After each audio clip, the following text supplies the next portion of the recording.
Welcome back to the KJ from OC podcast. I'm your host, KJ from OC. You can find me on Twitter at KJ from OC on there. Also on Facebook, KJ from OC and KJ from OC podcast. If you send me a friend request, you might want to write me a message as well, because I don't know where everyone's coming from. I get random people trying to add me from random places, and it's just it's just weird, man. Some hot chick with a blurry picture and no selfies, and she just opened her account 3 days ago. Come on, you're not a real person. Stop it. Freaking bots. And I'm also at KJ from OC on Instagram, and of course the YouTube channel as well, KJ from OC podcast. This week we're going to be discussing the movie The Nun, and of course my ever-loving frustrations with MoviePass, but how I figured how to use it for my advantage for more movies, because there's always a way. Also, we're going to be discussing two of my favorite topics, the NFL and also WWE, professional wrestling. There's always something to talk about regarding that stuff, you know. I like talking about it. It's fun. So anyway, we're not going to delay any longer, because I got stuff I got to do. So, first topic. So a couple of weeks ago, I saw the movie The Nun, which is from the Conjuring universe. If you've seen the movie The Conjuring, it's about a married couple, demonologists, Ed and Lorraine Warren, not related to to Rick and Kay Warren. different people.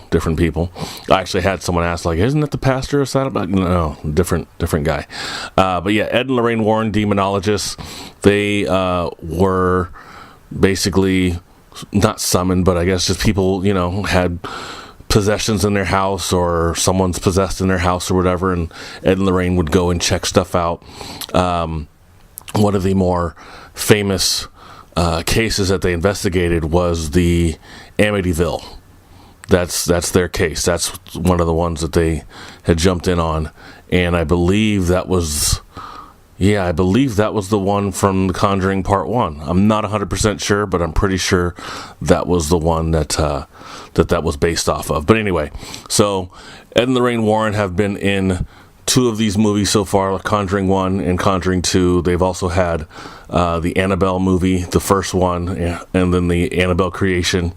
And then in Annabelle Creation, we saw there was a nun that appeared at the end of the movie. There was like the post-credit kind of film roll thing they got going on, whatever they call it, the post-credit thing, and it was a shot of basically the nun from Conjuring 2, if you remember that scene where the nun walks down the hallway and is in the study, and Lorraine Warren's character has to go in to the study and investigate, and the shadow walks along the wall into the nun painting and all. Oh my God, it's one of the creepiest scenes I've ever seen in my entire life. But so that's where she first appeared, but then we got confirmation that there was going to be a nun movie after the Annabelle Creation movie, which was also probably the scariest movie I've seen in my adult years. And so the movie The Nun finally came out, because Annabelle Creation was that last year? Yeah, I guess it was last year. Yeah, it was. So The Nun came out about a month ago, and you know what? I saw Rotten Tomatoes review of it, and people were kind of just hating on it. You know, it's Rotten Tomatoes does their reviews based on positive or negative. Did you like it or did you not like it? Which to me, I mean, that's pretty simple, but it's hard to read that when 1,000, 2,000 or more people have rated it, and you can't really tell if it's really a decent movie, or, you know, just the fact that they have, you know, the fresh scale, the rotten scale, and all that kind of stuff. And it was like 30%, pretty low for a high budget movie from a series going on. But I decided to check the movie out anyway because I love the Conjuring universe and the whole series so far, all 4 movies I've seen. And I had a feeling The Nun was going to be pretty good. And I checked out IMDb, and it had it at like a 5 or a 6, somewhere in that range. So I said, okay, it's probably a decent movie. It's not going to be great. I'm not going to be wowed at the end, but we'll check it out and see what happens. And honestly, I liked it. I would not say it was great. I would not say it provided all the answers I was looking for. They really barely touched on where the demon nun thing came from. They barely touched on it. And they spent more time trying to talk to the nun because they thought she was a real person, but really it was a demon the whole time. And everything that they were experiencing was actually because the demon was, I guess, manipulating them to believe that things were actually happening that actually weren't happening. So, a bit of a spoiler, but anyway, it's not really that much of a spoiler. But I liked the movie. Wasn't bad. Would I watch it again? Absolutely. I'm pretty sure every year around Halloween, September, late August, October, into November, I'll be watching scary movies. Like I plan on watching The Conjuring 2 again and the Annabelle movie this week before I go to bed one night because I like to be scared for some stupid reason. But yeah, it was a good movie. Like I said, didn't provide all the answers I was looking for and kind of spent too much time on some other stuff, but it did tie back into the original Conjuring, the Amityville horror story, because there was a clip in that one where this guy, Maurice, I think that was the character's name, had a bunch of like upside down crosses appearing on his skin and in his body, and he started speaking, I think, Latin or something like that. The best Latin anyone had ever heard or something like that. And so this character, one of the characters in The Nun, is named Maurice, and he's that same guy. It's a different actor, but he's playing the same character that ends up being the one possessed. So that's a bit of a spoiler. Yeah, at the end of the movie, this character Maurice ends up getting possessed, which ties back into the Conjuring 1. So The Nun is like a prequel to everything. So I don't know if they're going to have more prequels to the entire universe or just other parts, but I know there are spin-offs coming. They have The Crooked Man. That was from Conjuring 2. There was a little poem. The boy, there was like a, was it like 3 girls and like a boy or something like that? And the boy had a speech impediment, and he stuttered a lot, and so he would try to repeat this poem, which goes like this: there was a crooked man, and he walked a crooked mile. He found a crooked sixpence upon a crooked stile. I don't even know what a stile is. He bought a crooked cat, which caught a crooked mouse, and they all lived together in a little crooked house. So the boy in the very beginning of this movie is trying to repeat that over and over again, and his sister's trying to help him to work on his speech impediment, his stuttering.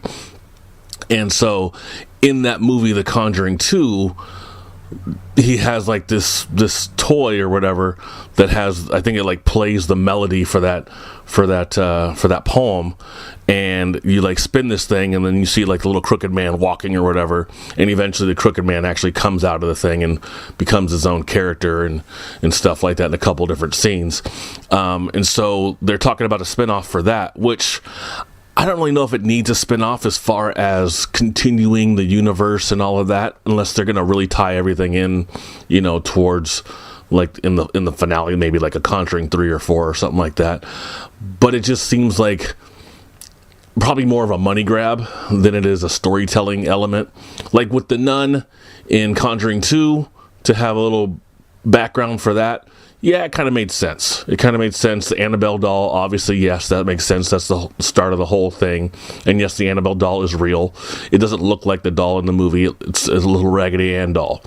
Remember Raggedy Ann and Andy? Yeah. It's a Raggedy Ann doll. It's really sweet and innocent looking, but apparently it's possessed, and it's a vessel for a demon. So, but yeah, whew, that's scary shit. I would never mess with demons. I would never even visit the Warren house. Ed Warren is actually dead now. Lorraine's still alive. But I remember they said in the movie, I don't know how true this is, but they have all these artifacts and things that were possessed and all this kind of stuff, and they keep it in their house under lock and key, and they have like a priest come bless the room once a month or something like that. And I'm like, God, I wouldn't even want that shit in my house, man. Woo, my goodness. Anyway, so I'd like to see more from the Conjuring series. So yeah, The Crooked Man, I'm down for that one. Also, if you saw Annabelle Creation, there was a scene towards the end when I forget what happened. It's been a while since I've seen Conjuring 2, or excuse me, Annabelle Creation. I think I only saw it once, actually, in the theater, which was probably a bad idea. I need to see it more. But there was a scene where one of the girls was trying to get away, or a couple of girls or whatever, was trying to get away, and there's a scarecrow that all of a sudden starts moving, and then it starts like developing and kind of forming itself, and light bulbs are getting unscrewed and dropped, magically, so to speak, but really it's like the scarecrow demon kind of thing. And they're also supposed to be doing a spin-off of that. Once again, I don't know how it's going to tie into the whole Conjuring universe. It's not a main thing that happened. It was a backstory thing that happened. Unless they want to tie it into, when the Annabelle daughter was killed in Annabelle Creation, unless the scarecrow demon was the one who drove over her and killed her in the first place, maybe possessed the guy who did it or whatever, then I think that would be an interesting tie-in, but that just seems kind of weak and lazy and it's a little too easy and kind of cheesy. So I would advise against doing that, but even if they did do it, guess what? I'm gonna go watch it. So let's just keep it real. So yeah, a couple of spin-offs. I'm kind of all for it. They, when they had the Paranormal Activity, they had the two prequels, part 2 and part 3 were prequels to part 1. Part 3 was like when they were little kids.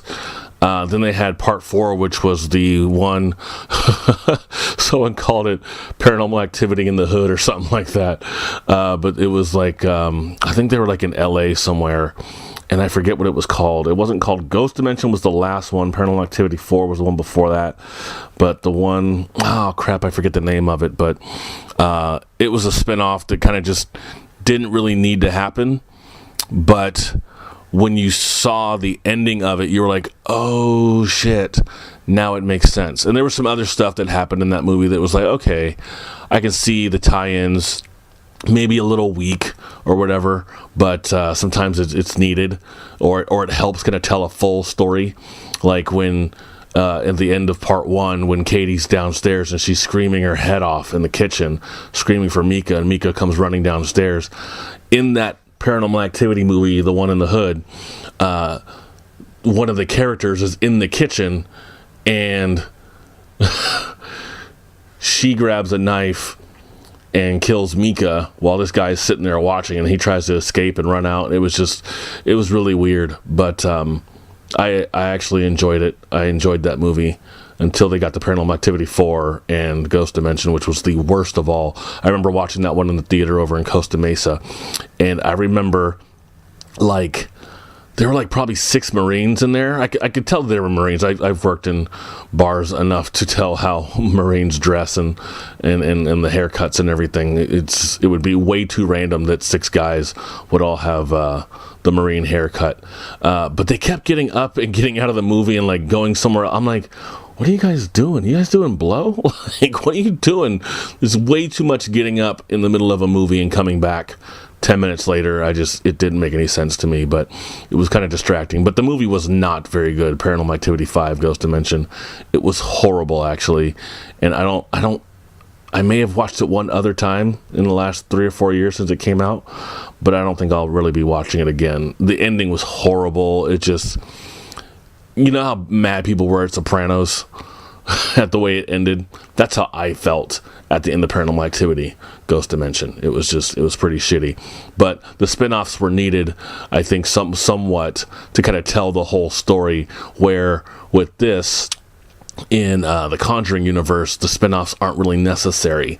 When they did Insidious, different, I think James Wan, the same director, did Insidious as well as The Conjuring. But anyway, he did Paranormal Activity. That's right, he did Paranormal Activity and The Conjuring. But anyway, he when they did the part 2 for Insidious, it really explained that first 30 minutes where the doors are opening randomly, and you're like, what the hell? How'd that happen? And so in the movie, Insidious 2, you see what was happening, and like, oh, that's why.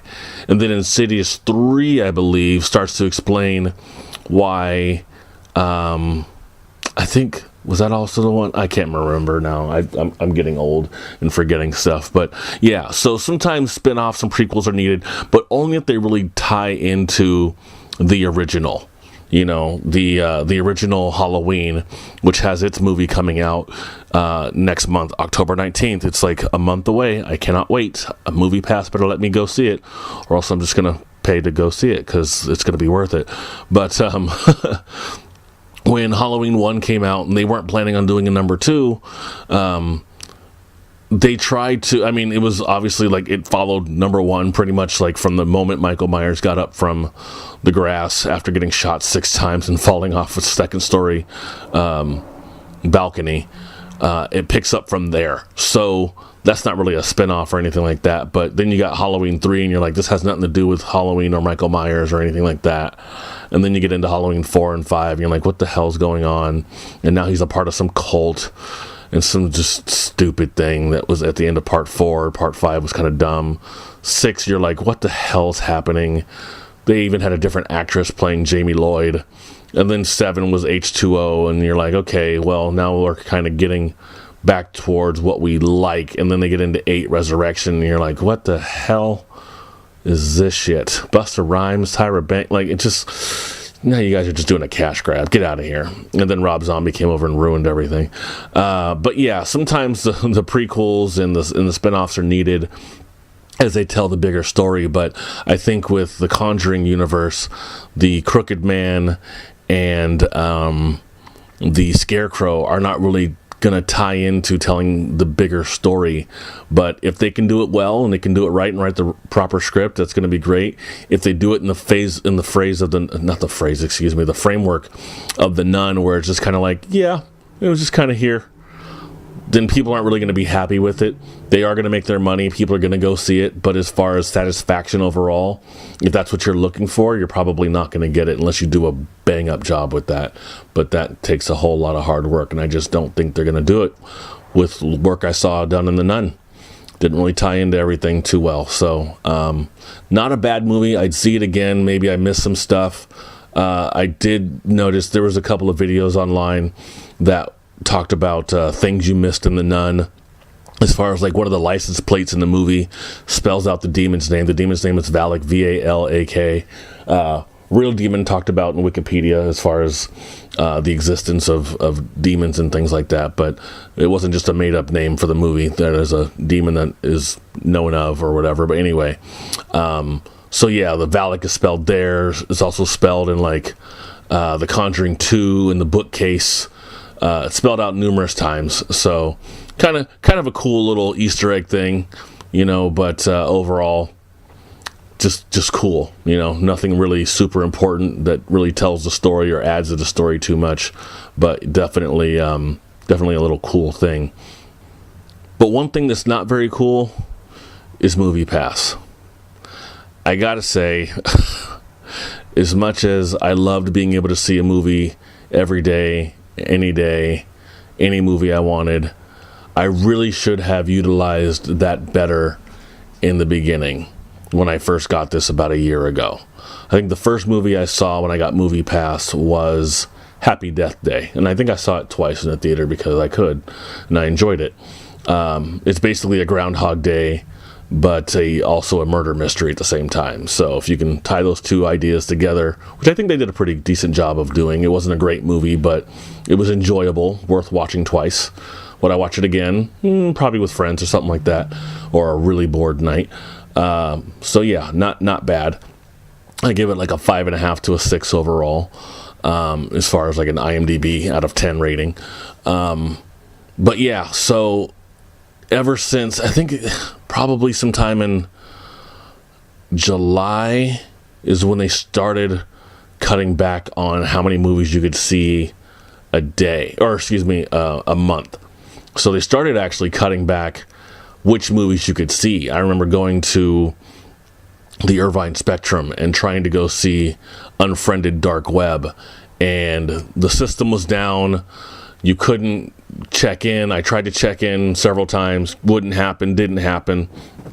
So I was a little pissed, of course, because I drove 10, 15 miles to go see a movie I couldn't see. Not very happy about that. So instead I just went to Javier's and had nachos. Good times, good times. But anyway, so they started changing which movies you could see, how often you could see them, all that kind of stuff. Eventually it rolled around to, okay, we're going to let you see certain movies every day. And but you couldn't see Mission Impossible, which had just come out like a week later. Couldn't see that one. And then there was the price surging, okay, peak pricing, that's what it was. If you're going to see a movie on a Friday night at 8 o'clock, well, then you got to pay $5 extra. What? But I have MoviePass. That's the point of having MoviePass, to not have to pay extra for movies anymore. Concessions is one thing, but this other stuff is just ridiculous. So, eventually it got to, okay, we'll take off peak pricing and we'll let you guys see any movie. Actually, it won't be any movie. It went from 3 movies to 7 movies per week, or per day, and they change them pretty much. So I want to see Peppermint right now, starring Jennifer Gardner, and I can't go see that until next Wednesday or Tuesday. Yeah, next Tuesday. Literally, I have to wait 3 weeks to go see this movie because my billing cycle allows me to see 3 movies a month now. Okay, and I have to basically ration which movies I want to go see. So the last movie I saw in a theater was The Nun, and that was 2 weeks ago. That was on a Sunday night on the first week of football. Yeah, it was a Sunday, or maybe it was a Monday night. It was a Monday night on the first Monday night football game during the Packers-Bears game. I actually missed the ending of that game, but that's kind of where it is now. You can see 3 movies a month per your billing cycle. So if your billing cycle starts on October 1st and goes to November 1st, you can see 3 movies between those dates. My billing cycle goes between the 16th of one month to the 16th of the next month. So right now I still have 3 movies I can see. I want to see Peppermint. I want to see We Are Animals, or We Are the Animals, whatever. I want to see Hellfest, which looks cheesy as hell, but I love scary movies. I want to see several other movies, but I want to see that one with A Star Is Born with Lady Gaga and fake-ass Brad Pitt-looking dude, whatever his name is. I want to see that movie. It looks pretty good, too. So there's a number of movies I want to see, but I can't see them all because MoviePass won't allow me to. So how do I overcome that? Well, every time I go to a theater now, I make sure to go to a Regal theater. Because every time I go to a Regal theater, I get points for every movie I see. And for every movie I see, it's up to 1,800 points. And when you get 18,000 points, which is basically about at most 10 movies, right? Or at least 10 movies, something like that. Somewhere around there. Fuck math. You can turn those credits into another movie, but you have to swipe your card or give them your app or whatever to scan, so that way they give you the points for everything that you do. So every concession you buy, every movie you buy, whatever. Hell, if my friend gets a movie and he doesn't have his card, I'm taking his points because I want to use those points. So when I get to 18,000 points, I cash them in for a free 2D movie ticket. So I've earned 42,000 points overall so far. Before I knew I could cash them in for another movie, I cashed them in originally for small popcorn and a small drink. Cool deal, not bad. Sit there, chill, watch my movie. But then I realized, oh snap! At a certain number of points, I can get a free movie, so I may as well just do that, because now I'm going to see a movie, 3 times per billing cycle, and then use those points to cash in for another movie at some point. So I have 1 free movie sitting there. Regal also sends you sometimes, hey, do you want to see a free movie? Come check us out, fill out this thing, fill out that thing.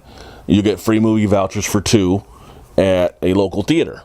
And so this coming Tuesday, maybe I will go see Peppermint, and then later in the day, I will go see Little Women. Not that I really care to see the movie, but I want my points. And I'm going to go hang with a friend, so it'll be double worth it. And so, yeah, I'm going to get those points, and that's going to be great. And I'm going to use those points to earn more free movies, because there's always a way, a workaround when a company is going to give you something amazing and then be like, you know what, never mind. We're going to scale this all the way back. So from being able to see 30 movies a month, 31 movies a month, now it's 3. It kind of sucks. It's still $10 a month. I think because MoviePass has changed what they've done so often, I'm going to give them until probably my billing cycle in January. And if they haven't changed anything yet, then I'm probably going to go to AMC A-List, $20 a month, but you can see 3 movies a week. The closest AMC theater to me, I live in Fountain Valley, the closest one to me is at the Block in Orange. So going over there is just a 6-mile drive. Not a big deal. Not a big deal at all. I can go to the Block. I can see a lot of Hot Highness. It's all good. And I can get points. I can't turn those points into free movies as far as I can see, but I think it'll still be kind of worth it to get some points and to be able to see more movies and just kind of enjoy the movies I really, really want to see. Because I shouldn't have to spend $10 a month for something that I used to be able to get 30 movies and only now it's 3. Like, really? You guys cut that much? You're going to give me 10% of what I used to get for the same price now? Jeez, no wonder people are leaving MoviePass and tweeting about it and they're hating it. And I used to promote MoviePass a lot and tell people, hey, this is a great deal. If you see 12 movies a year, this is a great deal. Because now it's covered and you're going to pay less. You know, you're going to save money and you can see more movies that you want.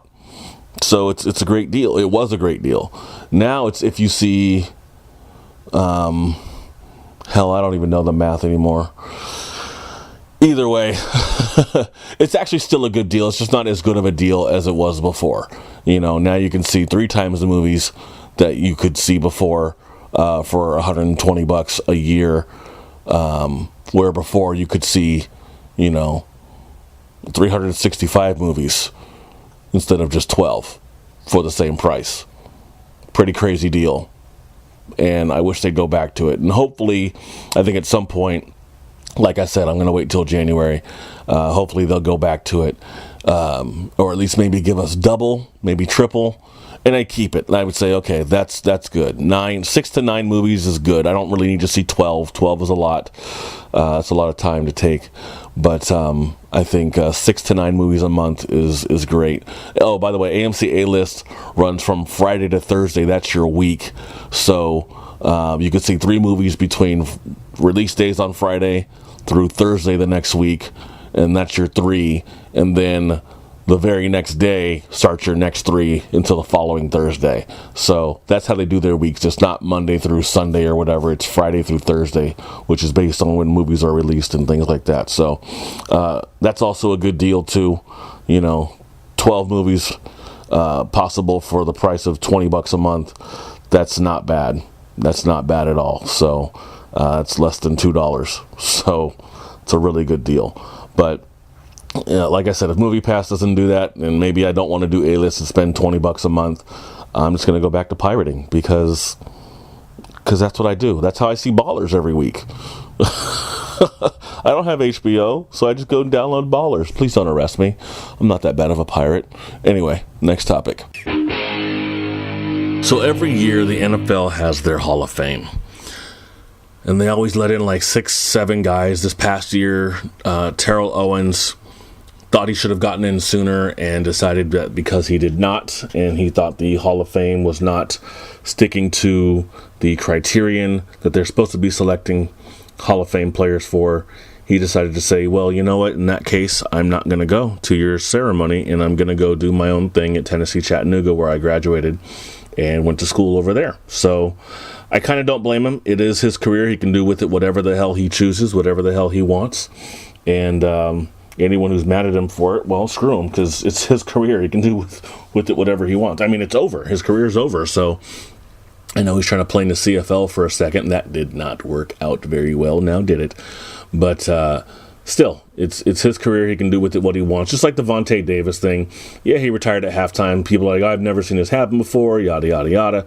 But you know what? The NFL has done some really shady stuff to people. So I really don't give Vontae Davis any grief for doing something that has never been done before. Because I know in baseball, or maybe it was hockey, a team traded a player to the team that they were playing. There was never any outrage about it. No one was really pissed about it. I mean, yeah, it's weird or whatever. Maybe it happens more frequently than I know of, because I don't really watch baseball or hockey. Respect the games, but I don't really watch. But that's weird. So why is that, like, quote unquote okay? But, you know, whenever players take their careers into their own hands and say, you know what, I'm not going to do what it is you want me to do and how you want me to do it, people get so offended or so upset. And it's like, that's the smallest shit to be upset about. Like the whole Atlanta thing right now, right? Super Bowl is going to be in Atlanta, whether it's this year, next year, or this at the end of this season, I think, or at the end of next season. And people are like, oh, they have Maroon 5. Yeah, it's this season. They have Maroon 5 doing a halftime show. Oh my God, they didn't have Outkast. They don't have Usher. They don't have Lil Jon. They don't have Ludacris. They don't have the Migos. No one cares. Come on, dude. You're not going to care in February. You don't really care now. It's just a meme you're passing on and it's funny. Okay, that's cute. Other than that, do you really care? No, you don't. And I don't either. I don't even watch the halftime show. Last halftime show I watched that I remembered that I enjoyed. Let me see. Did Bruno Mars do one? Oh, Justin Timberlake did one. I didn't. Here, Michael Jackson, period. That was like 30 years ago, 26 years ago, whatever it was. It was great. I loved it. And I remember he stood there for like a minute, just not moving. And it was amazing. It was so amazing that he just didn't move. And people were just loving it. Just absolutely loving it. But I digress. Anyway, so we're talking about people kind of doing their own thing in the NFL and sometimes not getting the recognition that they need. But some people really put in that work, and they are what people would call company guys. You know, some people are like lifers for certain companies and stuff like that. These guys are guys who really sold out for their teams. They put their bodies on the line. They did what they were supposed to do for the duration of their career, and they deserve to be acknowledged. And there are certain people who have just been looked over for a long time. I go to a website called notinthehalloffame.com, and they have sections for football, for professional wrestling, for probably baseball, hockey, etc., basketball. And I look at the football one every once in a while, and I think, the first 4 people I see are all probably going to get in their first to third year of eligibility. The first 4 people I see on this website that are not in the Hall of Fame, and some because they just haven't been out of the league long enough, right? Tony Gonzalez, Champ Bailey, and Ed Reed. I think Ed Reed will be available this year coming up. And Alan Faneca is number 4, the former guard of the Pittsburgh Steelers, New York Jets, and Arizona Cardinals. But these guys haven't really been out of the league long enough for anyone to really be offended that they haven't been in yet, because you have to wait 5 years. I don't know why it's 5 years, not really sure. Maybe because they don't want people coming back after retiring and saying, you know what, I'll give it another go. Like, no, you're in the Hall of Fame. We don't need you doing that. Leave it alone, you know. So I'm pretty sure those 4 guys will get in. But then you go down to number 5 through 8, 9, 10, 11, 12, 13, 14, 15. Like, there's some names on here that have been sitting there for a while. I mean, like, a while. Like, before I was born, a while. And are not in the Hall of Fame and actually may not go. Chuck Howley, former defensive, I think it was a linebacker for the Cowboys, not in the Hall of Fame. L.C. Greenwood, not in the Hall of Fame. Johnny Robinson, Kansas City Chiefs, he's one of the safeties from the Kansas City Chiefs, not in the Hall of Fame. Randy Gradisher, whenever I hear about the Broncos and the Orange Crush of the late 70s, that's one of those names I hear. One of the names that really surprises me, and I wouldn't say it makes me upset, but it definitely is a name that it's like, I actually think he from what I know, because I don't really know these guys that were around before I was born, the Randy Gradishers and the Chuck Howleys and stuff like that, and what their stats are and how important they were to their teams. Not that they weren't important, but I just don't know as much about them because I wasn't alive.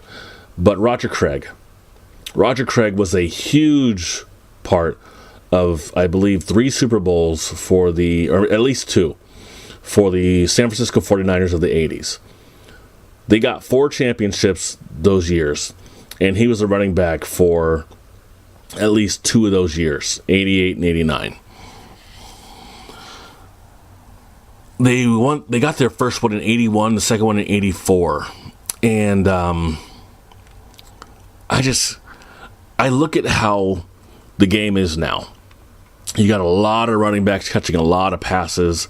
You really saw the explosion of that with Larry Centers and Emmitt Smith in the 90s and into the 2000s, catching a lot of passes out of the backfield. Marshall Faulk was another guy who did that. Roger Craig was doing that before them and doing it well.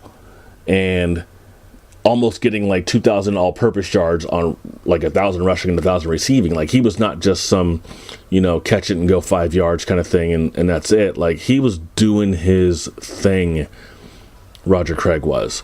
And to me, the fact that he's not in the Hall of Fame is kind of offensive. I don't get offended much, but you get what I'm saying. Like, I mean, really, I think he's really being overlooked for how important he was to that team.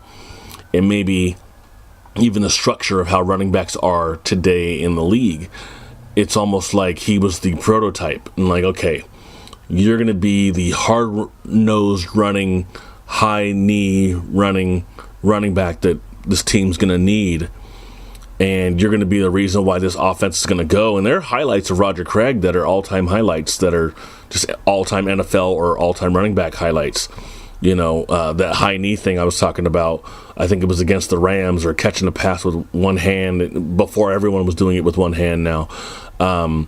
So this guy, he was so good, but he's been overlooked for the Hall of Fame. And I think because his numbers weren't, 12,000, 13,000 rushing yards. I mean, if he had 3 or 4 more thousand rushing yards, we wouldn't be having this conversation. We would have been saying that he was already in and he deserved to be in, because I think he does deserve to be in. But unfortunately, some people don't necessarily feel that way. And I find that to be kind of misled. I feel that to be kind of misled. And I can't tell you all his numbers. Let's see if they have his numbers here. Oh, here we go. We got a bunch of stats and things. Major accolades and awards. NFL Offensive Player of 88, Pro Bowl selections 4 times, 85, 87, 88, 89, first time All-Pro once in 88, second time All-Pro selection in 85, NFL 80s All-Decade Team, most receptions in 1985. As a running back, you had the most receptions in 1985. Most yards from scrimmage, number 1 in 88. He has 3 Super Bowl rings, so he was there for Super Bowl 19, 23, and 24. Other points of note, top 10 finishes, rushing yards, he was 3rd. He had top 10 finishes in rushing yards 3 times, 87, 88, and 99. I think that might actually be 89. I think 99, I think he was gone by then. Top 10 finishes in rushing touchdowns 2 times, 85 and 88. So even though it says top 10, they may have been top 5, may have been top 4, may have been top 3, who knows. But he had top 10 finishes in rushing attempts 2 times, rushing yards in a game once, top 10 finishes, top in receptions 4 times, touchdowns 2 times. Let me see what else here. Yards from scrimmage 5 times, and top 10. See, like Thurman Thomas was another guy who did that. But Roger Craig came before him too. Thurman Thomas came in like 88, 89, somewhere in there, maybe 88. But Roger Craig was already doing that for like 4 years. Top 10 finishes in all-purpose yards 3 times. So, and it says notable all-time rankings. He's got 8,189 total rushing yards, 13,100 yards from scrimmage, 56 total touchdowns, all-purpose yards 13,143, 73 touchdowns, 566 receptions. He was a finalist in 2010 for the Hall of Fame and a semifinalist in 2009. I think this guy definitely needs to be put into the Hall of Fame. The reason why he's not yet, I think because the NFL has grown so much offensively and they've changed rules and all that kind of stuff. So guys who put out a lot of yards in the last 10, 15, 20 years look like they were far more productive. I mean, technically they were, but the NFL is far more offensive now and making rules against defense, and you can't tackle this way, you can't tackle that way. Oh my God, could you imagine what Warren Moon, Dan Marino, John Elway, and Joe Montana, and Steve Young, and Troy Aikman would have been doing, and Jim Kelly, God bless him. He's had cancer like twice. What they would have been doing with these NFL rules currently. Brett Favre, can you imagine? Brett Favre played till he was like 86. He'd still be playing if these rules were in place. It's crazy. There was a call last week where Clay Matthews tackled somebody. They said, oh, you burped him, which is like you lift him and then you plant him into the ground. I didn't see that. It looked like a form tackle to me. I understand you guys are trying to get away from concussions and all that kind of stuff, and I get that. You don't want to be sued. I don't blame you. But I don't think you need to kind of legislate hitting out of the game because that's how you tackle. So Michael Wilbon from ESPN, pardon the interruption, says well, sometimes I think he says put skirts on them. But ultimately, it's also put them with flags. If that's how you're going to legislate the game, put them with flags. Because if you can't tackle someone form tackling, then what are we doing? What are we doing? You can't do anything. It's just, that's got to be it then, right? That's got to be it. So anyway, that is my case for Roger Craig. There's also Torrey Holt, former player of the Rams, first round pick, 6th overall in 1999 out of North Carolina State. Pro Bowl selections, it says 12, but it only lists 1, 2, 3, 4, 5, 6, 7 times that he was in the Pro Bowl. First team All-Pro in 2003, second team All-Pro in 2006, NFL 2000s All-Decade team, most receptions in 2003, most receiving yards in 2000 and 2003, most receiving yards per game in 2003, and he has a Super Bowl ring at Super Bowl 34 against the Titans. I remember that game. I think he scored like a big-time touchdown in the second half, which really put the Rams ahead, and the Titans could never come back. 23-16, I believe, was the final score. Kevin Dyson 1 yard away from the touchdown saving tackle by Mike Jones. Yeah, I do remember the game. I'll never forget it. I've seen too many highlights. I was there with my girlfriend and my buddies, and we were watching, and I was just distraught. I was like, we were so close. The Titans are my second favorite team behind the Raiders. And I give the Titans a credit because they employ black quarterbacks, and I love it. Warren Moon, Steve McNair, Vince Young. Not a lot of teams will do that and have a black quarterback be the head of their team. And that's not the only reason. I mean, I also liked them because they were good, right? Like Warren Moon led Oilers were great. Tennessee under Steve McNair went to the Super Bowl for the first time. And Vince Young, eventually he had some problems and couldn't stay in the NFL or whatever. But still, it was just like, I can get behind that because in an era where there weren't a lot of black quarterbacks, Tennessee was not afraid to, or Houston was not afraid. Both teams, I guess, were not afraid to have a black man at the head of their team, and no one really cared. It was just like, good, they're good times. Other points of note for Torrey Holt: top 10 finishes and receptions 5 times, top 10 finishes and receiving yards 8 times, top 10 finishes and receiving touchdowns 4, receiving yards per game top 10 7 times, top 10 finishes touchdowns 1, top 10 finishes yards from scrimmage 1. Notable all-time ranks, here we go. Receiving yards per game, 77.4. Receiving yards, he's 16th overall, 12,382. 20th in receptions, 920. 34th in receiving touchdowns at 71. Is that what that means? I think that's what that means. 40 yards from scrimmage, 13,439. All-purpose yards, 13,454. So he only gained like 15 more yards from scrimmage in his all-purpose yards, probably like a kick return or punt return or something like that. He has 74 touchdowns overall. He was a semifinalist for the Hall of Fame in 2016 and 17, and I think he definitely deserves to be in just based on those numbers alone. To overlook him, to me, it's not like Randy Moss or Chris Carter or Terrell Owens not getting in or Tim Brown not getting in. but it is like that second tier of, ooh, this guy's really good, and he did a great job, and he was in 2 Super Bowls, and was a very important part of the team that he was on, the St. Louis Rams, playing with Kurt Warner and Isaac Bruce and Marshall Faulk. And Kurt Warner and Marshall Faulk are Hall of Famers. Dick Vermeil, I don't know if he'll ever be in, but I believe that you might see probably Vermeil and the 2 receivers get in, and you'll probably have at least 5 players and a coach overall from. And Vermeil was only there for like a few years, and he retired, and then he came back and retired again. He went to the Chiefs and retired. He was on the Eagles for a long time and then retired. Like, he just, I don't know. They always said he was kind of a very emotional dude, and he really, really got into the game. And I think it just wore down on him too much because that's just who he was. But I respect that. But anyway, I think Torrey Holt should be in, and this is the last one I'm going to talk about, and then I'm going to move on to the next topic. Or maybe I'll just do a separate show for the wrestling thing, because I think this is not really the same. Yeah, you guys aren't going to care.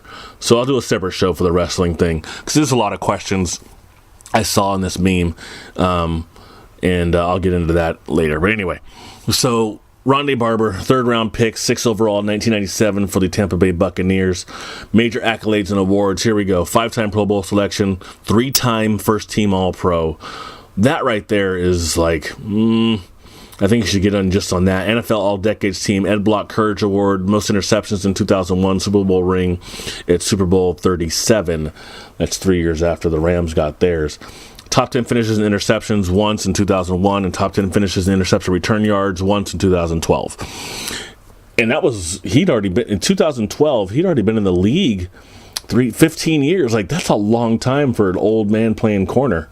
I mean, he may have been playing safety at that point, because that's kind of what happens when you get a little bit older. But that's a hell of an accomplishment. Interception return yards, interception return touchdowns. They didn't tell me how many, but that's a notable. I guess he's got 8. He's 8th all time. Interception return yards, 923. That's a lot. Games started, 232. Interceptions, 47 overall. It's funny, the record is almost like double that by Paul Krause. He had like 81, I believe it was. Anyway, games played, 241. Definitely, I think he should be put in. If he was a huge part. Him, Derek Brooks, and Warren Sapp. I mean, and John Lynch, who I think will also eventually be in the Hall of Fame. Those 4 guys were like, I don't know how else to put it, but like, that defense doesn't go without those 4 guys, and they're all at different parts of the defense. Warren Sapp, defensive lineman; Derek Brooks, linebacker; Rondé Barber, corner; John Lynch, safety. Like, you have all-stars and all-pros at every level of your defense. No wonder they killed the Raiders in 2002. That was, I mean, I know Bill Callahan didn't change the playbook, but come on. You have all-stars, all-pro. I mean, Warren Sapp and Derek Brooks are already in the Hall of Fame. Already in the Hall of Fame. And those guys came out in 95 and 96, I think, respectfully. So you have 2 other guys kind of just waiting to get in, I think, at this point. And I think they're going to get in. And I don't remember seeing if he was a finalist or a semifinalist for a Hall of Fame. He may not be out of the... I don't think he's been out of the league long enough. Matter of fact, let me see. I don't think it says anything about when he was last in the league. But Barber is one of only 2 men to net more than 40 interceptions and 20 sacks, and was the leader in picks in 2001. He holds the career record for most sacks by a corner. That's pretty crazy. But I think Rondé Barber, not his brother Tiki, but Rondé Barber deserves to be in the Hall of Fame. And he last played in, let me see these years real quick. Looks like he last played in 2012. He had a 16-year NFL career. So, yeah, he last played in 2012. So, 2013, 14, 15, 16, 17. So, this is his first year of eligibility as far as I understand. So, he probably is going to get in as far as I'm guessing. I don't know what the Hall of Fame, where the Hall of Fame picks are right now as far as where people sit and stand and, what the next round is or when the first round is. But I'm pretty sure when we start hearing about the first cuts, he will not be in the first cut. I'd love to hear Roger Craig finally make it, and I'd love to hear Torrey Holt finally make it, but I think Roger Craig is one of those guys that he might be waiting for as long as Ray Guy did, and they might end up doing like a Legends pick or something like that, which would be great to honor him, but I think sometimes we wait too long. And to me, my bias goes to guys who were around a long time ago, and before they die off, because I'm a humans kind of person, right? Before they die off, let's get them in. If a guy who's been out of the league for 6 years doesn't get in right away because of his first year of eligibility, I really don't care. But a guy who's been out for 20 years and was the prototype for future running backs, ask James White if he watched Roger Craig tape. He probably did. And Thurman Thomas, and like I said, Emmitt Smith, Marcus Allen, all those guys that were catching passes, running the ball. Roger Craig was doing that. Ahmad Rashad did too, but Roger Craig was just like, he was a hard-nosed running back catching passes, and he's the one guy that I look at that's not in the Hall of Fame that I think finally should be. Outside of, who was that Ray Guy finally got in after like 30 years. I'm so glad he got in because he deserved it. He was the best punter of all time. It doesn't matter if he was a punter or a kicker or placeholder or whatever. Like, if you are the best of all time, you should be in the Hall of Fame. It doesn't mean you're better than, the third best wide receiver as far as athletic ability. But if you're the best, you should be honored among the best. And that's what I think is missing from this Hall of Fame. There's certain guys that they need to be in already. Like other guys who I think are eventually going to get in. Frank Gore. Frank Gore is the fourth leading rusher of all time at 14,112 yards. I don't think many people know who Frank Gore is. If he walked in a room and sat down and was having dinner, they wouldn't know who he was. They'd know Barry Sanders, they'd know Emmitt Smith, they'd know LT, and LaDainian Tomlinson, Eric Dickerson, Jerome Bettis, faces and names like that, Jim Brown, Marshall Faulk. They would know those names. They would know those faces. Frank Gore, I don't think they'd really know him, which is just crazy because he's averaged more yards per rush in an era where they don't run anymore, because he was drafted a year after Emmitt Smith retired. He has more yards per rush in a career than Emmitt Smith. It's only 0.2, but in football that means a lot. And it's 0.4 more than Curtis Martin. And it's 0.1 more than LaDainian Tomlinson. And it's 0.5 more than Jerome Bettis. Like, shall I continue? You know what I mean? This is Frank Gore, who no one knows who he is. I think he'll eventually be in the Hall of Fame. Adrian Peterson, he wants to beat Emmitt Smith's rushing record. He is about 6,000 yards off, a little less than 6,000 yards off. He's not going to get it, but he'll probably beat Tony Dorsett because he's less than 400 yards away from that. At the most, he'll probably beat Jerome Bettis, and that is about 1,000 or so yards. I just don't see Adrian Peterson. I mean, he's been in the league 11 years, and Tomlinson played for 10 or 11 years, and it's just not really that likely anymore. I think that running backs are going to be lasting a long time. Frank Gore, 13 years in the league. Adrian Peterson, 11 years in the league, and he's just the last couple of years, he's not really getting the ball that much. Another name I do want to see in the Hall of Fame one day, which I really think deserves, and it's kind of one of the names I left off, maybe because I unintentionally did, but whatever it is, Edgerrin James, another hard-nosed running back, who also caught a lot of passes out of the backfield, and I believe he deserves the credit. 12,000 rushing yards, 12,246 rushing yards, 72, I think, touchdown. No, 72 is his longest run, 80 touchdowns overall. That's a lot.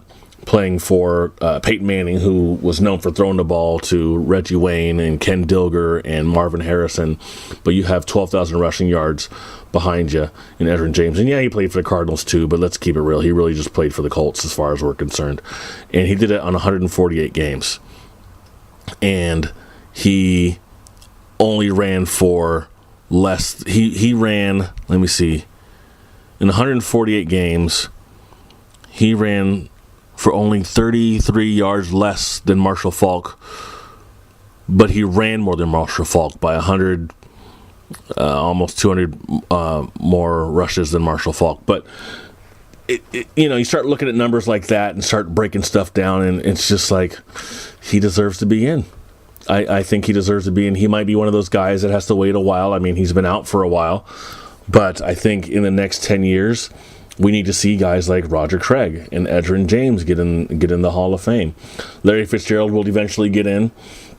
15,649 receiving yards overall. When he retires, he'll probably be number 2.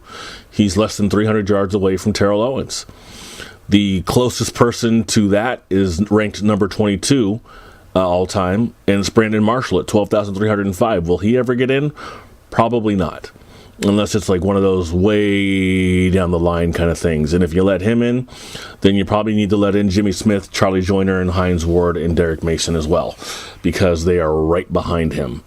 But yeah, this is just one of those things. Like, everyone who's ahead of Brandon Marshall is in the Hall of Fame except for Henry Ellard, Torrey Holt, and Anquan Bolden, and Andre Johnson, and Reggie Wayne, and Steve Smith, and Tony Gonzalez, and Isaac Bruce. Some of them haven't been out of the league that long, so that's why some of those names are there. But Henry Ellard's been out of the league long enough. Jason Witten just retired, so he'll get in eventually as being like 3 or 4th tight end receiving yards all time. So guys just need to get in already. They just need to get in. And one of the things that I've looked at that really kind of tickles me a little bit is, so, this is the era of quarterbacking and just how much people are throwing the ball and all the yards that they're getting. By the time Drew Brees retires, he's going to have the all-time yards for passing. He's less than 800 away from Peyton Manning. They both were... That's crazy to me. 17 years he played, 17 years Peyton Manning's played, and I don't think Drew Brees is going to retire at the end of the year. So we might be looking at 76,000 passing yards overall. And the next person behind Drew Brees is Tom Brady at 66,000. That's like almost 5,000 less than Drew Brees. And Eli Manning is at 52,000. That's 14,000 less than Tom Brady. This is just crazy. Like, man, that's amazing. And just think, Drew Brees is probably not going to have a single wide receiver go into the Hall of Fame with him when he is all done. We know most of the early part of Drew Brees' career was in San Diego, and if it wasn't for an arm injury, he would not have ever been in New Orleans and getting them, a world title, and then also, breaking all the records that he's broken. I mean, if we could see Drew Brees' like notables and all that kind of stuff, like I was reading off for Roger Craig and those other guys, it would be amazing. It would be a long list, a very long list. And I think he'll eventually get into the Hall of Fame, but it just tells you that a guy like that, very undersized and small and not one of the top quarterbacks that you would think of all time, but that's just, he's got a strong arm and he's just a commander on that field. And I give him props. And the last little thing I'm going to get into is the sack leaders of all time. Julius Peppers is still active. 154.5 sacks. Kevin Green, I believe, just got into the Hall of Fame within the last year or two. He looks like Hulk Hogan. But he'll eventually, I believe Julius Peppers will eventually get in. Chris Dolman is in, Reggie White, Bruce Smith. We all knew that those two guys were going to get in it. And this is funny. I just looked at this number right here. Bruce Smith played in 46 less games. Excuse me. Bruce Smith played 46 more games than Reggie White and only got 2 more sacks. So what does that tell you about how good Reggie White was? That's crazy. Now look at this. Kevin Green played in 213 games.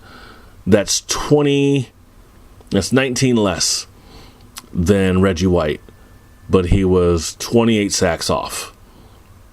I'm telling you, man, Reggie White was a monster, an absolute monster for that Eagles D, the Packers D, and eventually the Carolina Panthers. Man, I tell you. And we all know Terrell Suggs is probably going to go to the Hall of Fame for playing linebacker, 126.5 sacks. He's behind Ricky Jackson, Lawrence Taylor, Leslie O'Neal, who's not in the Hall of Fame. John Abraham, not in the Hall of Fame. He hasn't been out long enough. Jared Allen, barely out of the league. John Randall's finally in. Richard Dent's been in. DeMarcus Ware, barely out of the league. Jason Taylor's in. Strahan, like I said, Dolman are in. Terrell Suggs might get in. I believe he will. He's played 214 games, 126.5 sacks. The person he's tied with currently played in, 14 and then 31. 14 and 31 is what? 45? Less games. And that was Derek Thomas. The best linebacker I've ever seen in my entire life. The best by far. Derek Thomas played in 169 games that had 126.5 sacks. Lawrence Taylor played in 184 games and only got 6 sacks more. Derek Thomas set the record with 7 sacks in a game twice and should have had 8 against the Seahawks. But the sack he didn't get led to a Seahawk touchdown, and the Chiefs lost that game. And I'm not a Chiefs fan, but game recognized game, and that dude, Derek Thomas, was good. He was damn good. And for him, I'm glad he's in the Hall of Fame. Unfortunately, he died before he was able to get in. But I just look at that dude's career, and that guy was just an amazing talent. And it sucks that, he died in that car accident and he wasn't able to enjoy the Hall of Fame when he finally was able to get in a few years back. But that's a guy I've always enjoyed watching. Even when he was playing the Raiders, it was like, God, this guy he can't be stopped. He can't be stopped. And that's why you would see guys like Dwight Freeney and you see guys like Khalil Mack, who I wish was still a Raider. And you see the way that their body bends and all that kind of stuff. And that's how Derek Thomas was. He was just that good. And he was around when Lawrence Taylor was still there. And he was still kicking ass. Whew. Man, I love football. But anyway, we are not going to do the wrestling one today. It's already been an hour. I got stuff I got to do. I got to take a shower and go do this and go do that and go here and go there. And I got to go visit a friend. But anyway, you guys take care. Thanks for joining me on the KJ from OC podcast. Yeah, go check out the Conjuring universe. If you can see, maybe go see the Nun first and then go see the Conjuring. And then Conjuring 2, Annabelle 2. I don't even know which order you should see them in. I can't follow all that stuff. But it's damn good. It's really enjoyable. If you're scared to watch it at night, don't watch it in the daytime. You don't have to be a hero. You don't have to be a hero. Just watch it in the daytime. You'll be fine.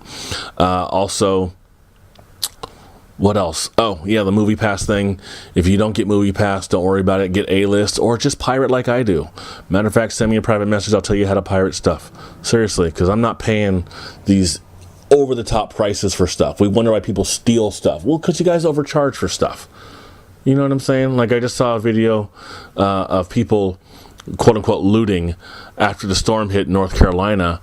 And people are, of course, going to be upset about it and like, oh my God, these people are such jerks. And like, okay, so storm hits, maybe you don't have baby food, maybe you don't have diapers, maybe you're taking care of your mom, maybe you're taking care of your dad or a spouse or yourself, and you don't have certain things that you need.